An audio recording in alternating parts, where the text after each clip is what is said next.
तरह से क्रॉस करना पड़ता है। एक स्टेप रखा, फिर उसके बाद दूसरा स्टेप यहाँ रखा, फिर तीसरे में, उसके बाद प्रकृति के बीच बेहद खूबसूरत जगह।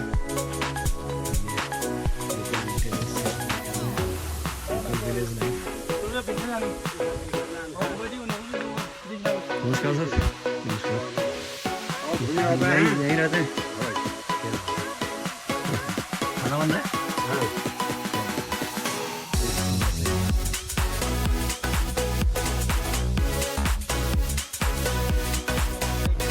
विनोद मेहरा जी इस क्षेत्र के हैं और ये विकास के बारे में कुछ यहाँ के बारे में बताएंगे आपको।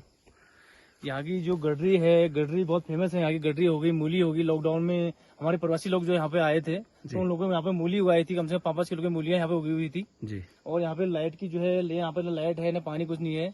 तो हमारी क्षेत्र पंचायत निधि से यहाँ पर 16 लाइटें लगी हुई हैं। वाह, ये पर्यटन और स्थल बाकी जो लोगों का रोजगार है, यहाँ पर भैंस पालते हैं लोग, दही दूध घी जी का बड़ा वो होता है यहाँ पर।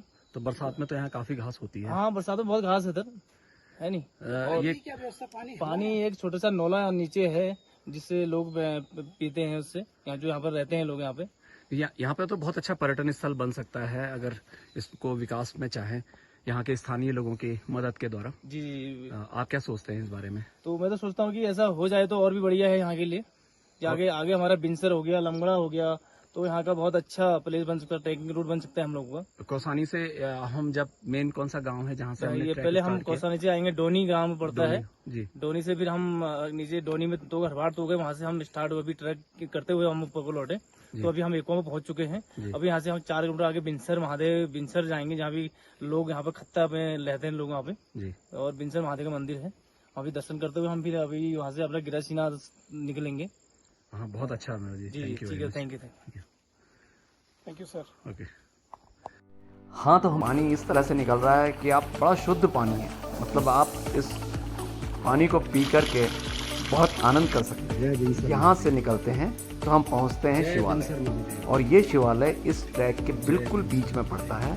चाहे तो आप गिरछीना से आएँ, चाहे तो आप एक्वा से आएँ। तो हमें यहाँ तक आने में कौसानी से पूरे 4 घंटे लगे और ये शिवालय में हमें दर्शन करने का सौभाग्य मिला महाशिव का। इसके बाद हमारी यात्रा आगे को शुरू हुई।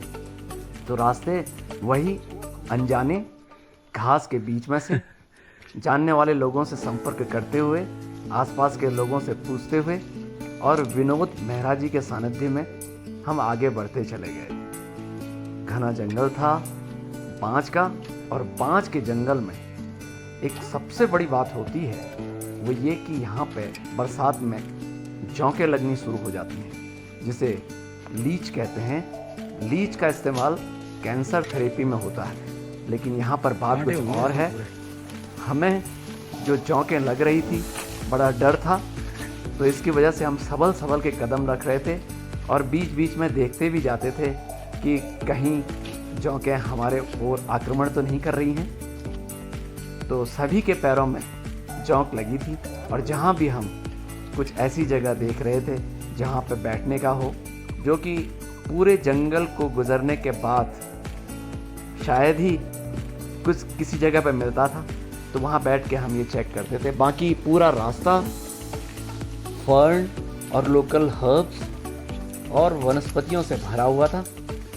यही कारण है कि यहाँ पे जानवरों को चराने के लिए लोग बरसात के मौसम में लाते हैं और 2-3 महीने यहीं झोपड़ी बना करके अपना जीवन यापन करते हैं। तो इन यात्रा मार्गों में ट्रैकर तो दिखते नहीं, कोई पर्यटक नहीं होता, इसलिए जब यहाँ पर कोई एडवेंचर का शौकीन हो और रास्तों को पसंद करता हो जंगल के, तो उसे यहाँ आना चाहिए और एक बार ज़रूर देखना चाहिए।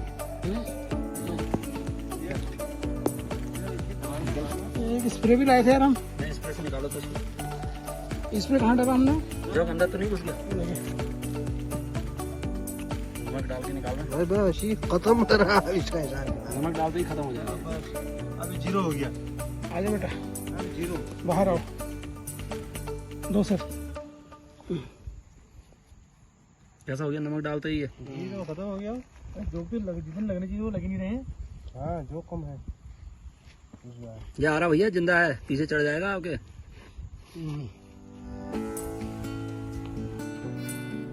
घने जंगल को पार करने के बाद हमें मिला घास का मैदान, जिसमें पानी में भैंसें नहा रही थी और कुछ भैंसें चर रही थी। ये भैंसें पूरे बरसात भर यहाँ रहती हैं, तो ये आदमियों को भूल जाती हैं और इनके नज़दीक जाने में एक डर सा लगा रहता है, क्योंकि अगर भैंस हमारी ओर दौड़ने लगी तो हमें बचने के लिए भागना पड़ता है। और ये बहुत जल्दी नए आदमी को देख करके अलर्ट हो जाती हैं। ये पूरी रात जंगलों में रहती हैं। हमें इनको देखने के बाद लगा कि ये हमारे पीछे आएंगी, इसलिए हम सीधे सीधे आगे की ओर बढ़ गए, क्योंकि हमें अब आगे की यात्रा भी शुरू करनी है। अगर कैसा फील कर रहे हैं आप?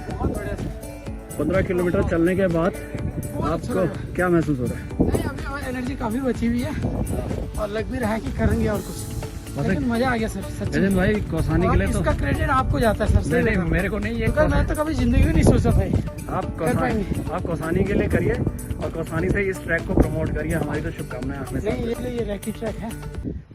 इस ट्रैक का जो हर मौसम का अपना एक अट्रैक्शन है, चाहे मानसून में हो चाहे विंटर में हो। मानसून में देखो आज कितना मजा आया, क्या मजा है, सही बात है। बिल्कुल बढ़िया। क्या पाथवेज बने थे, भैंसों का बनाया हुआ पाथवे हमने क्रॉस किया। तो आपने कितने साल के बाद ये ट्रैक किया? सर ये मैं तो बोल रहा हूँ, मेरा तो फर्स्ट टाइम है ये, पहली बार, लेकिन मुझे I am enjoying it through out. मुझे बहुत ही मजा आ रहा है सच में, क्योंकि आप नेचर लवर हैं इसलिए। हाँ, देखो ये सब चीजें जरूरी है। हम यहाँ के हैं ना, हमें क्या बाहर वालों को भी, जो लोग मेट्रो सिटीज में रहते हैं, जो है सुबह शाम की दिनचर्या से परेशान है ना, उनको भी आना चाहिए। रेजुविनेशन का बेस्ट जो एक्टिविटी है ना, वो मेरे हिसाब से ट्रैक से अच्छा कुछ हो नहीं सकता। बिल्कुल बिल्कुल है ना, ये आपको ह्यूमैनिटी भी सिखाती है, बहुत सही, इंसानियत सिखाती है, बिल्कुल आपको नेचर के साथ जुड़ना सिखाती है, किस तरह से नेचर के जो है चेंजेस होते हैं और ये सारी चीजें तो आपको you come to know about. नहीं, मुझे ये चीज बहुत अच्छी लगी। आप एक होटल व्यवसायी होने के साथ साथ प्रकृति प्रेमी भी हैं और खासतौर से खुद ये ट्रैक कर रहे हैं, ताकि लोगों को प्रेरणा मिल सके कि वो यहाँ आए और कौसानी से इस ट्रैक को करें और ये ट्रैक प्रमोट हो। मैं चाहता ही हूँ सर, क्योंकि क्या है ना, देखो सस्टेनेबल टूरिज्म की बात हमें आज के डेट में करनी ही है सर, तब जाके कुछ होने वाला है।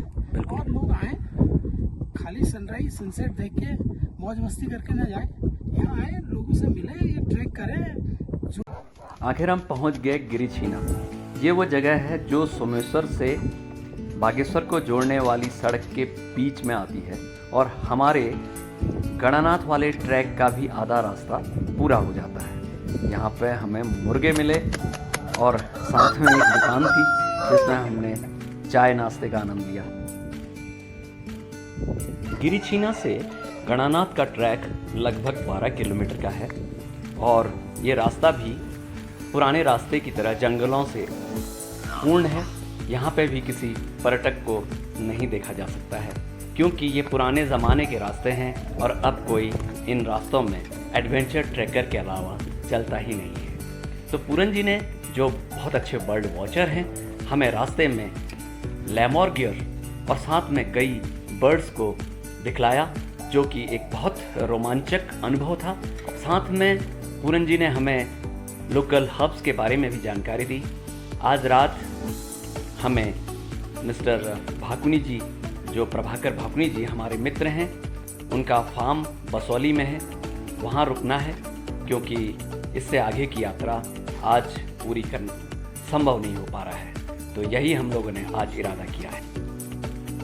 पूरन जी, ऐसा है, हम लोग अभी चले हैं कौसानी से और कौसानी से हम पहुंचे हैं गिरिछीना। लगभग 15 किलोमीटर का ट्रैक हमने किया है और उसके बाद हम जा रहे हैं गणानाथ। तो ये जो ट्रैक है, लोग कहते हैं ना कि मानसून में ट्रैक नहीं करना चाहिए।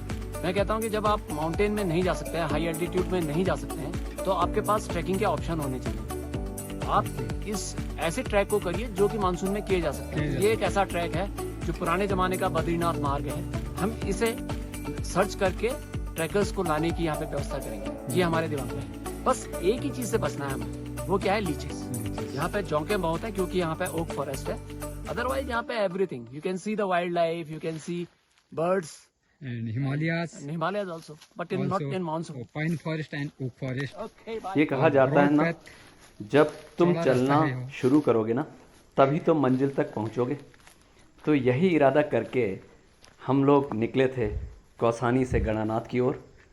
गणानाथ के ये पुराने रास्ते आज भी उतने ही सुंदर हैं, और ख़ास तौर से कहना चाहिए मुझे तो और भी सुंदर लगे, क्योंकि इनमें अब कोई लोग नहीं चलते। तो वास्तविक प्रकृति का आनंद आप ले सकते हैं। पर्यटकों को, अगर जो एडवेंचर के शौकीन हैं, उनके लिए ये जन्नत से कम है। ओम नमः शिवाय, ओम नमः शिवाय। आखिर 10 घंटे ट्रैक करने के बाद हम पहुंच ही गए गंगा शिवा के मंदिर में। अद्भुत आनंद की प्राप्ति, जो शरीर थका हुआ था उसकी थकान मिट गई और दर्शनों से हम अभिभूत हो गए। ये प्राकृतिक गुफा के अंदर बना हुआ शिव का मंदिर देखने लायक है, और आजकल तो वैसे भी सावन का महीना चल रहा है, इसलिए भक्तजन यहाँ पर आते रहते हैं। क्योंकि शाम के 7 बज चुके हैं, इसलिए थोड़ा सा कम लोग हैं, फिर भी इस जगह का अपना अद्भुत आनंद है, और ये हमारे अद्भुत दर्शन जो हमें जीवन पर्यंत याद रहेंगे। इस ट्रैक की यादों के साथ, जैसा कि हमने अपने पूरे यात्रा के दौरान महसूस किया कि ये एक अद्भुत यात्रा थी और अविस्मरणीय हो गई।